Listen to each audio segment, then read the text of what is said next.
Hello students. चलिए तो आज स्टूडेंट्स हम क्लास 10 चैप्टर 1 रियल नंबर्स की एक्सरसाइज 1.1 का इंट्रोडक्शन पढ़ने जा रहे हैं। तो इस इंट्रोडक्शन में जो आज का हमारा टॉपिक रहेगा दैट इज यूक्लिड्स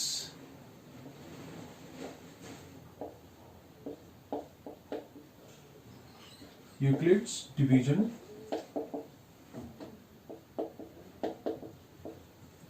थ्योरम, या इसको हम बोलेंगे यूक्लिड्स डिवीजन। आपकी बुक पे जो मेंशन्ड है that is Euclid's division algorithm और लेमा। ओके, तो ये है क्या। सबसे पहले देखिए, हम अगर बात करते हैं, आप जानते हैं सभी अब सभी को पता है कि जब भी हम दो नंबर्स को डिवाइड करते हैं तो कुछ इस तरह से, चलिए एग्जांपल से समझते हैं इसको हम। देखिए हमारे पास एक नंबर है, लेट अस से 21 को 2 से डिवाइड करेंगे, ठीक है। तो जब इसको हम डिवाइड करेंगे तो 2 इंटू 10 इज 20 और हमारे पास रिमाइंडर यहां पे कितना आएगा, 1 आएगा, ठीक है। हम अगर यहां पे देखें तो ये क्या है, ये है हमारे पास डिविडेंड, ये क्या है, ये हमारे पास डिवाइजर है, and this is the quotient and it is the remainder, ठीक है। तो आप सभी जानते हैं, आपने अपनी छोटी क्लासेस में पढ़ा हुआ है कि dividend is equal to divisor into quotient plus remainder, ठीक है। अब यहां पे जो यूक्लिड्स डिवीजन एल्गोरिदम या यूक्लिड्स डिवीजन थ्योरम जो हमें कहती है, पहले हम इसके बारे में समझेंगे, इसका कॉन्सेप्ट क्या है, किस लिए हम इसको यूज करते हैं। उसके बाद मैं आपको बताऊंगा कि ये थ्योरम एक्चुअल में है क्या, आपकी बुक पे किस तरह से लिखी हुई है और इसका क्या क्योंकि इसका नाम एल्गोरिदम है। और आप सभी को पता है एल्गोरिदम क्या होता है, हमारे पास कोई भी स्टेप बाय स्टेप प्रोसीजर होता है किसी भी प्रॉब्लम को सॉल्व करने के लिए, ठीक है। तो यानी कि नाम से स्पेसिफाई हो रहा है कि एल्गोरिदम है तो कुछ स्टेप्स इसमें हमारे पास होंगे, ठीक है, जिससे हम क्या करेंगे, किसी भी प्रॉब्लम का सॉल्यूशन फाइंड करेंगे। तो मैं आपको बिल्कुल स्टेप बाय स्टेप वो तरीका बताऊंगा कि किस लिए हम इस एल्गोरिदम का यूज करते हैं, ठीक है। तो वो हम बाद में करते हैं। इसकी जो जनरल जो एक्चुअल रिप्रेजेंटेशन इसकी है जो आपकी बुक में दी हुई है, पहले हम कॉन्सेप्ट को अंडरस्टैंड करेंगे कि कॉन्सेप्ट क्या है। तो मैं आप कोशिश करूंगा कि कॉन्सेप्ट को आपके लिए समझना इतना आसान कर दूंगा कि आपको इसका जो एक्चुअल एल्गोरिदम है वो ज्यादा मुश्किल नहीं लगेगा, ठीक है, क्योंकि वो मुश्किल है भी नहीं है, ठीक है। तो यहां पे हमने क्या किया, दो नंबर्स को डिवाइड किया, हमारे पास क्या आ रहा है, dividend is equal to divisor into quotient plus remainder. ये तो आपको पता है डिविजिबिलिटी में चेक वेरीफाई करने के लिए हम इसका यूज करते हैं। मगर यूक्लिड्स डिवीजन एल्गोरिदम या यूक्लिड्स डिवीजन थ्योरम भी यही है। कैसे, मैं आपको बताऊंगा। इसमें एक चीज हमें जिस पे ध्यान देना है वो क्या है, वो है यहां पे रिमाइंडर। जब भी हमारे पास रिमाइंडर आएगा, रिमाइंडर जो आएगा वो हमेशा 0 से बड़ा या 0 के बराबर हो सकता है, मगर हमेशा डिवाइजर से क्या होगा, छोटा होगा। यानी कि अगर हम बात करते हैं, ये चीज यहां पे सेटिस्फाई करेगा, उसके साथ साथ जिसमें dividend is equal to divisor into quotient plus remainder होगा, मगर रिमाइंडर की जो वैल्यू हमारे पास होनी चाहिए वो क्या होगी, remainder always lies between 0 and the divisor. Okay, it might be equal to 0 but it is always less than the divisor, ठीक है। अब यहां पे अगर हम बात करें तो इसका मतलब क्या है, ये कहां भी यूज होगा, ठीक है। तो ये चीज हमारे पास यूज होती है क्या, चेक करने के लिए, चेक नहीं एक्चुअली क्या फाइंड करने के लिए यूज होती है। एक टेक्निक प्रोवाइड करता है यूक्लिड्स डिवीजन एल्गोरिदम हमें, दो नंबर्स का हाईएस्ट कॉमन फैक्टर, जिसको हम बोलते हैं एचसीएफ, को फाइंड करने के लिए। तो पहले एचसीएफ के बारे में ब्रीफ सी अंडरस्टैंडिंग करते हैं। एचसीएफ होता क्या है? एचसीएफ ऑफ टू नंबर्स, यानी कि हाईएस्ट कॉमन फैक्टर। ये हाईएस्ट कॉमन फैक्टर क्या है? Highest common factor is the highest common factor. It is the highest factor which is common in two numbers, that is the highest common factor. ठीक है, जैसे कि मैं आपके सामने एक एग्जांपल लूंगा। यहां पे कोई भी एग्जांपल ले लें हम। यहां पे हमारे पास दो नंबर्स हैं, चलिए 132 ले लेते हैं और 32 ले लेते हैं। ठीक है, आप लोगों ने अपनी बेस क्लासेस में हाईएस्ट कॉमन फैक्टर को फाइंड करने के लिए टेक्निक्स पढ़ी थी, जिसमें आपने इसकी प्राइम फैक्टराइजेशन मेथड पढ़ा था। तो उसमें हम क्या करते थे? प्राइम फैक्टराइज करते थे हर एक नंबर को, और उसके बाद उनके कॉमन फैक्टर फाइंड करते थे और देखते थे सबसे बड़ा फैक्टर उसमें कौन है, तो वही उनका क्या होता था? Highest common factor. इसी तरह से हम इसको भी अंडरस्टैंड करेंगे। पहले मैं 132 को प्राइम फैक्टराइज करूंगा, तो यहां पे 266 से ये हमारे पास डिवाइड हो जाएगा। याद रखिए, जब भी प्राइम फैक्टराइजेशन करनी होती है तो चेक जो होता है पहला, वो हमारे पास सबसे लोएस्ट प्राइम फैक्टर को हम लेके चलते हैं, और दैट इज 2।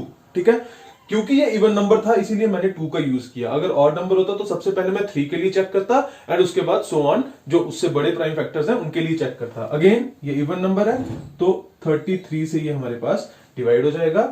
तो 33 is itself a prime number, तो हमारे पास जो इसका नेक्स्ट फैक्टर आने वाला है दैट इज 33। ठीक है, अब इसके बाद हम 32 की भी प्राइम फैक्टराइजेशन करेंगे। तो 2 16 से जाएगा, 2 8, 2 4, 2 2 एंड 2 1। तो जो प्राइम फैक्टराइजेशन हमें 132 के केस में मिल रही है दैट इज 2 इंटू 2 इंटू 33, और जो प्राइम फैक्टराइजेशन हमें सिर्फ 32 के केस में मिल रही है that is 2 into 2 into 2 into 2 into 2। Okay, किसी भी नंबर के फैक्टर्स को हम कैसे रिप्रेजेंट करते हैं? प्राइम फैक्टर्स को। अगर हमारे पास कोई भी एक नंबर है, लेट अस से x है, तो वो क्या होगा? a इंटू बी इंटू सी। ए भी उस नंबर का प्राइम फैक्टर होगा, बी भी उस नंबर का फैक्टर होगा, सी भी उस नंबर का क्या होगा?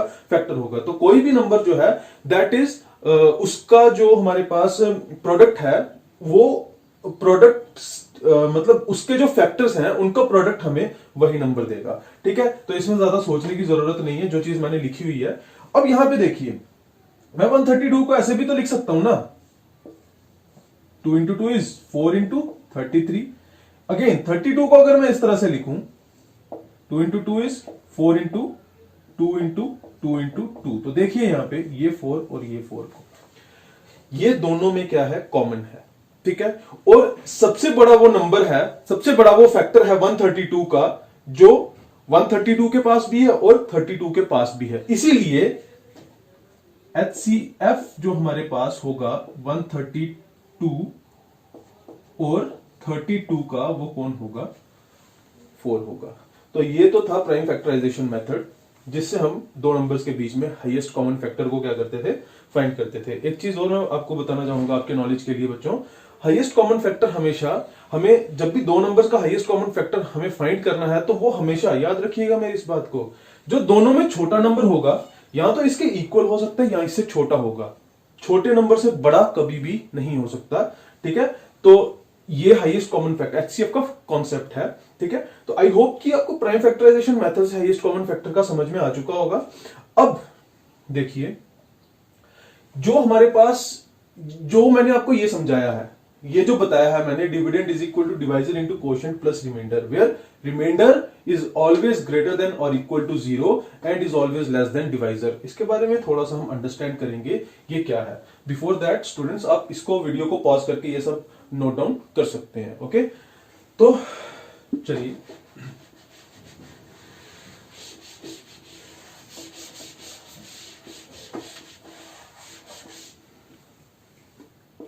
अभी मैंने आपको बताया कि डिविडेंड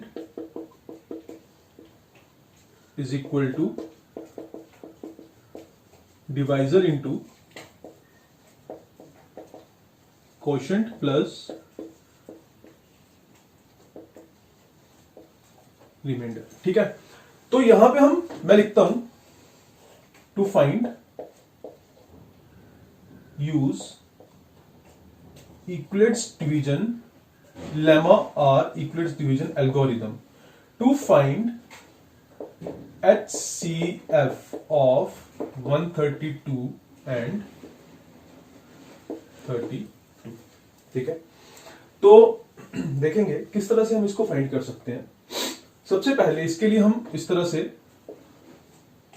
लिखेंगे, मैं यहां पे लिखता हूं। ठीक है, यहां पे आएगा 132, यहां पे आएगा 32। ओके, तो 32 को हमें कितना गुना करना होगा, कितना मल्टीप्लाई करना होगा कि हमें 132 या उससे छोटी वैल्यू हमें मिलेगी। ठीक है, तो हम करके देखेंगे। तो 32 इंटू 3 हमारे पास क्या होता है,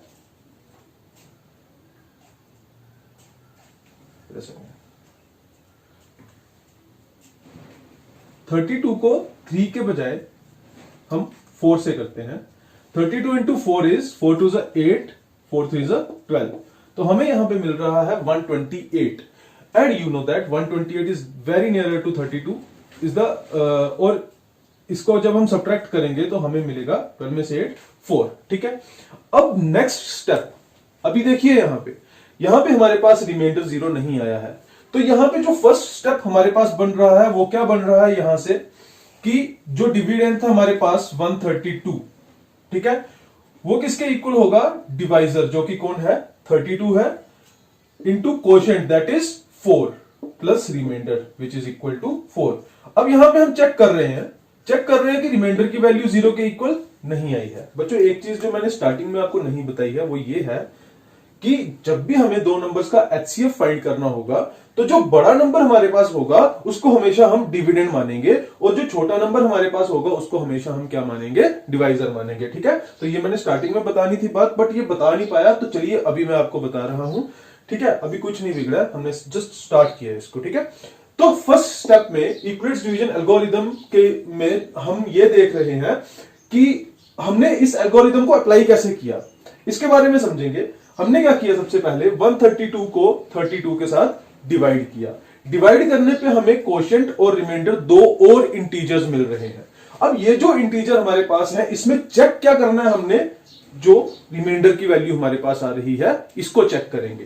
तो यहां पे इस केस में रिमाइंडर की वैल्यू कितनी है हमारे पास, 4 है, दैट मींस रिमाइंडर 0 के इक्वल नहीं है। तो इसका मतलब हमें इसी डिविजिबिलिटी प्रोसेस को आगे कैरी ऑन करना होगा।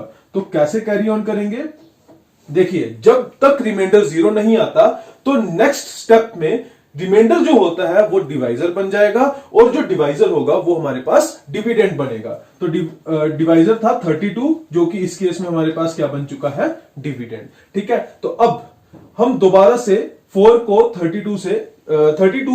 4 से डिवाइड करेंगे तो 34 के टेबल में 32 हमारे पास आता है, 4 8 से कितने होते हैं 32 होते हैं। इस केस में हमारे पास रिमाइंडर क्या आ चुका है, 0 आ चुका है। तो सेकंड स्टेप में हम क्या कर रहे हैं, इस बार हमारे पास जो डिविडेंड है दैट इज 32 है और जो हमारे पास डिवाइजर है वो 4 है, कोशेंट हमें 8 मिला और इस केस में रिमाइंडर क्या मिल रहा है, 0 मिल रहा है।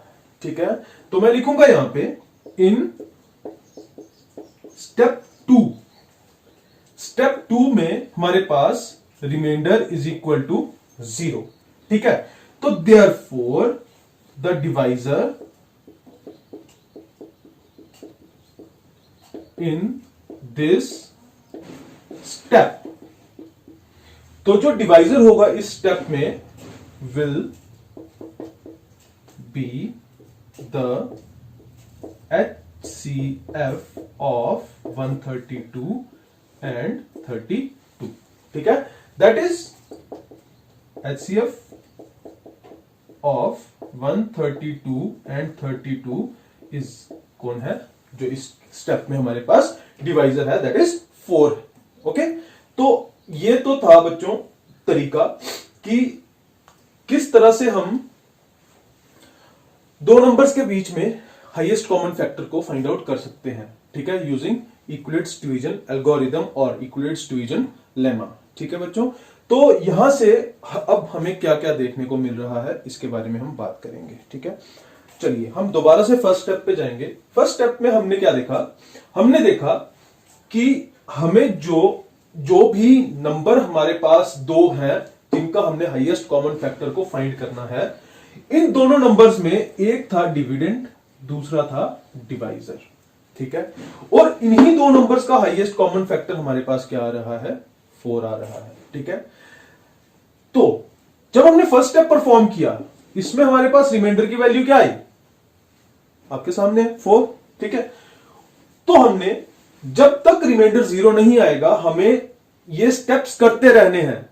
कब तक करने हैं, जब तक हमारे पास रिमाइंडर की वैल्यू 0 ना आ जाए। ओके, तो जैसे जैसे हम आगे बढ़ते जाएंगे हमारे पास हर एक केस में एक नया डिविडेंड हमें मिलेगा और एक उसके लिए एक नया डिवाइजर हमें मिलेगा। ठीक है, तो हर एक नए स्टेप में जो हमें नया डिविडेंड मिलेगा वो पिछले स्टेप में डिवाइजर होगा, और हर एक नए स्टेप में जो हमें डिवाइजर मिलेगा वो पिछले स्टेप में कौन होगा, रिमाइंडर होगा। ठीक है, तो यहां पे अगर हम देखें, इस स्टेप के बाद जो नेक्स्ट स्टेप हम कर रहे हैं, यहां पे 32 डिविडेंड है और 4 कौन है, डिवाइजर है। ठीक है, तो उस केस में अगर क्या होगा, देखिए यहां पे हम इस स्टेप को भूल जाते हैं। ठीक है, ये वाला जो मैंने स्टेप लिखा हुआ है इसको भूल जाए, हम सिर्फ और सिर्फ बात कर रहे हैं सेकंड स्टेप की, जिसमें हमारे पास कौन है, 32 is equal to 4 into 8 plus 0।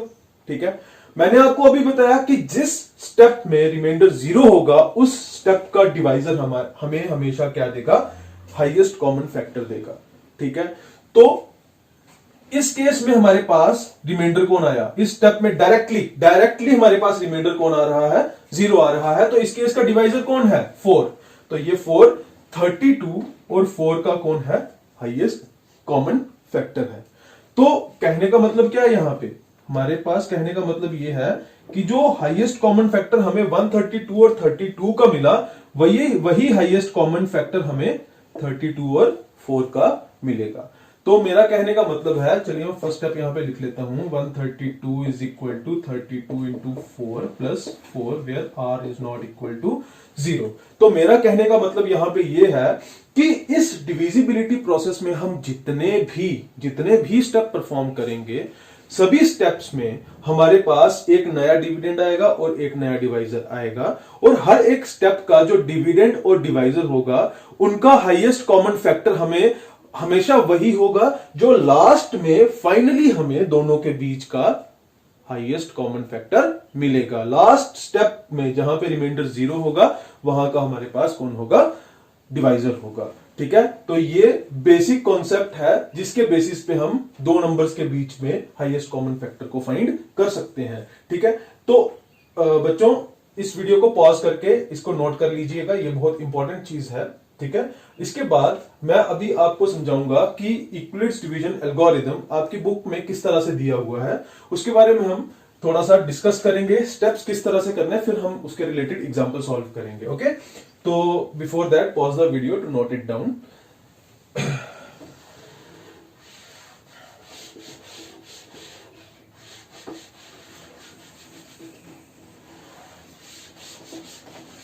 चलिए बच्चों, थ्योरम 1.1 यूक्लिड्स, मैंने ऊपर लिखा हुआ है इसका, तो हम हेडिंग भी देंगे इसमें। ठीक है, स्टेटमेंट लिखते हैं इसकी। स्टेटमेंट क्या है इसमें, हमारे पास क्या है, if a and b are two given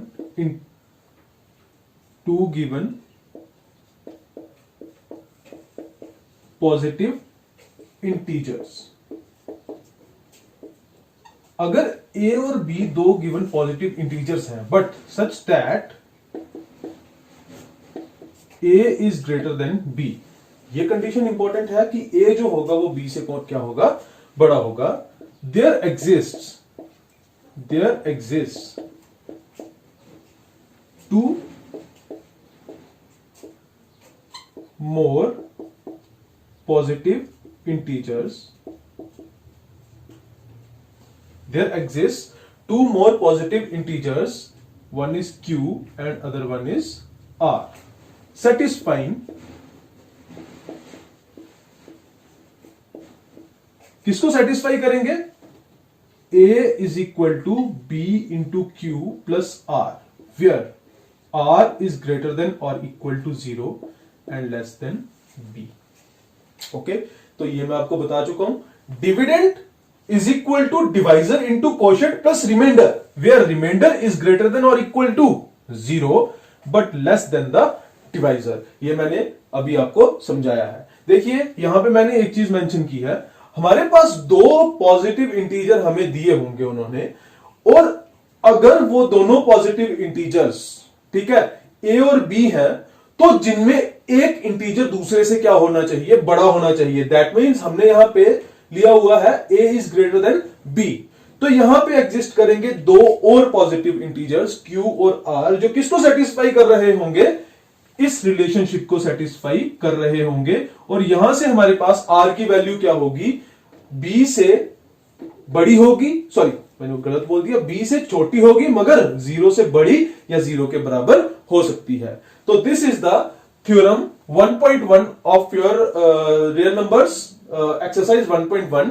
ठीक है, this is most important theorem, इसको आप नोट कर लीजिएगा. ठीक है, तो ये थ्योरम का स्टेटमेंट मैंने आपके सामने लिख दिया है. अब इसी स्टेटमेंट के बेसिस पे हम क्या करेंगे? अपने स्टेप्स को परफॉर्म करेंगे to find the HCF of two numbers using Euclid's division algorithm और Euclid's division lemma. Okay students, तो देखिए यहां पे मैं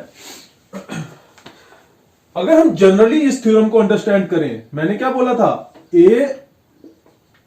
and B are two positive integers. जब हम b को q से मल्टीप्लाई करेंगे तो हमें यहां पे कोई नंबर मिलेगा जिसको a में से सब्ट्रैक्ट करके हमें r मिलेगा. ठीक है, अब ये जो r है, ये r b से छोटा होगा मगर 0 से बड़ा या 0 के बराबर आ सकता है. This is the Euclid's division algorithm. Okay students, तो अभी मैं इसको रब करूंगा. अब हम एक एग्जांपल सॉल्व करेंगे. एग्जाम्पल मैं क्या लेके चलूंगा, मैं आपको पूरा बताऊंगा कि किस तरह से आपको ये क्वेश्चन एग्जाम में अटेम्प्ट करना है, लिखना है, वो सब मैं आपको समझाऊंगा. ठीक है, तो हम एक्सरसाइज 1.1 में क्वेश्चन नंबर 1 का फर्स्ट पार्ट मैं अभी आपके सामने सॉल्व करूंगा, जो कि क्या है 135 एंड 225. हमें क्वेश्चन में क्या बोला हुआ है उन्होंने? Use Euclid's division algorithm to find the HCF between 135 and 225. तो इसको सॉल्व करते हैं. तो देखिए बच्चों, यूक्लिड्स डिवीजन एल्गोरिथम में हमें क्या करना है? हमें स्टेप्स लिखने होते हैं. जब भी इसका सॉल्यूशन हमें देना है, हमें स्टेप बाय स्टेप फॉर्म में देना है. हमें जो मैंने आपको डिवाइड करने वाला प्रोसेस तरीका बताया है, वो उन स्टेप्स को लिखने में हमारी हेल्प कर सकता है, हमारी कैलकुलेशन को थोड़ा सा ईज कर देगा. तो सबसे पहले जो बड़ा नंबर है दोनों में, दैट इज 225, और छोटा नंबर कौन है? 135.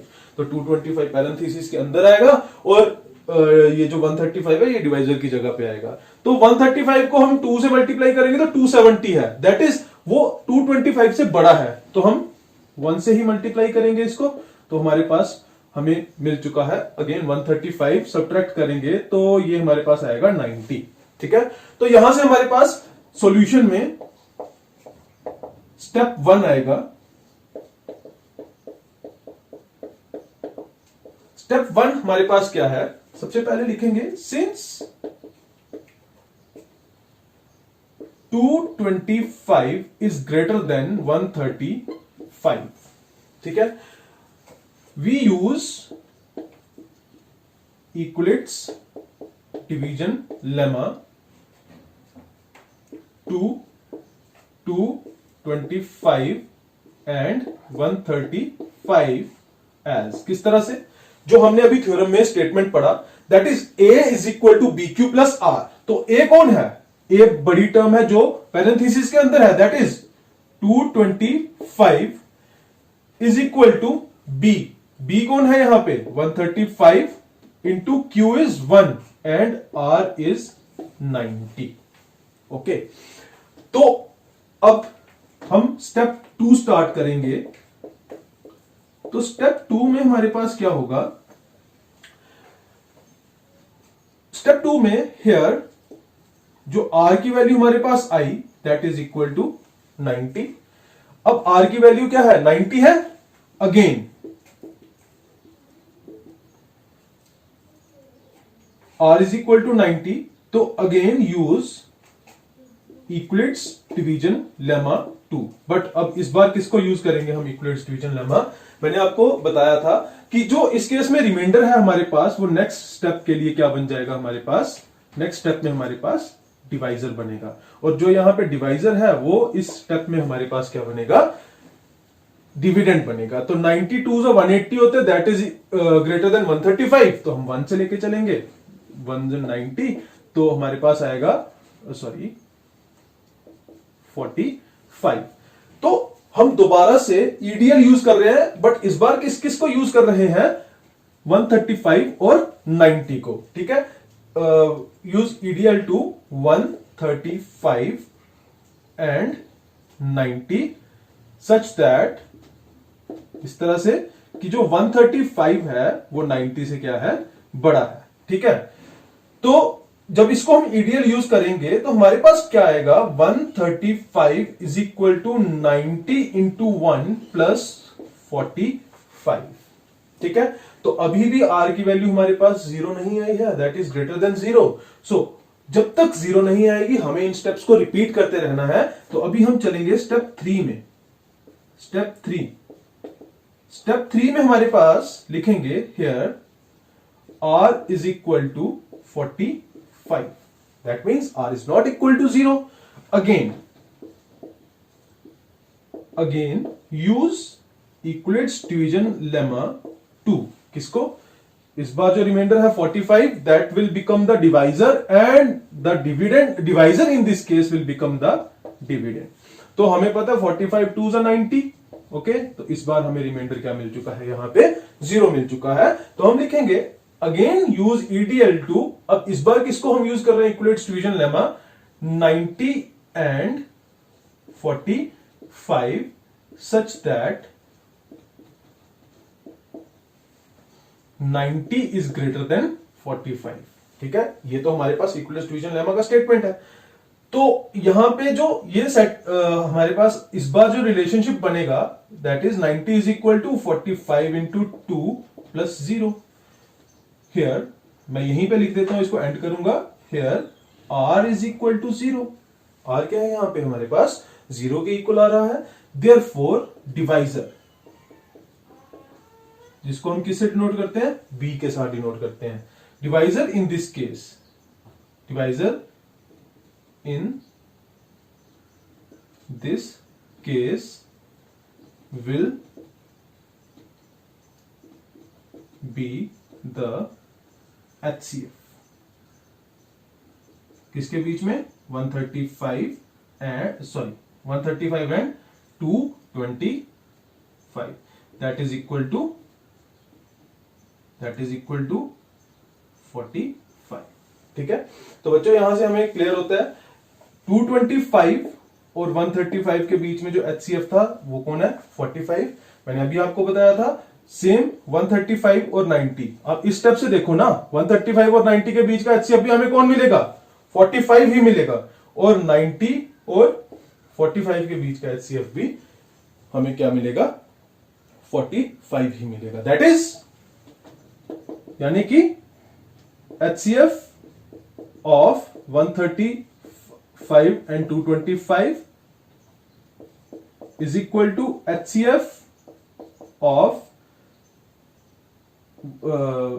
90 and 135 is equal to HCF of 45 and 90 that is equal to 45। तो ये तो था हमारे पास कि हम ईडीएल का यूज करके किस तरह से इक्विलेट्स डिवीजन लेमा का यूज करके किस तरह से दो नंबर्स के बीच में हाईएस्ट कॉमन फैक्टर को फाइंड कर सकते हैं। ठीक है बच्चों, याद रखिए हमने जो इसका स्टेटमेंट में पढ़ा है कि दो पॉजिटिव इंटीजर हमारे पास होने चाहिए ए और बी, तो ये नेगेटिव इंटीजर्स के लिए भी एप्लीकेबल है, बट उसका केस हम यहाँ पे डिस्कस नहीं करेंगे क्योंकि आपके बुक चैप्टर में वो चीज हमें नहीं है। ठीक है, आपके सिलेबस में वो चीज नहीं है, तो हमें सिर्फ पॉजिटिव केस के लिए ही हमें इसको, पॉजिटिव नंबर्स के लिए ही हमें इसको समझना है और करना है। आई होप स्टूडेंट्स कि आपको इक्विलेट्स डिवीजन एल्गोरिदम से किस तरह से हम दो नंबर्स के बीच का हाईएस्ट कॉमन फैक्टर को फाइंड कर सकते हैं ये समझ में आ चुका होगा। बच्चों यहां पे इसकी सिर्फ यही एप्लीकेशन नहीं है इक्विलेट्स डिवीजन लेमा की, और भी इसकी बहुत सारी एप्लीकेशंस हैं जो दो नंबर्स की प्रॉपर्टीज को, दो नंबर्स में प्रॉपर्टीज को क्या करती हैं, जो नंबर्स की प्रॉपर्टीज को हमारे पास प्रूव करने में हेल्प करती हैं। तो उसके बारे में हम नेक्स्ट लेक्चर में पढ़ेंगे। आज के लिए आप इतना ही रखो। Thank you students.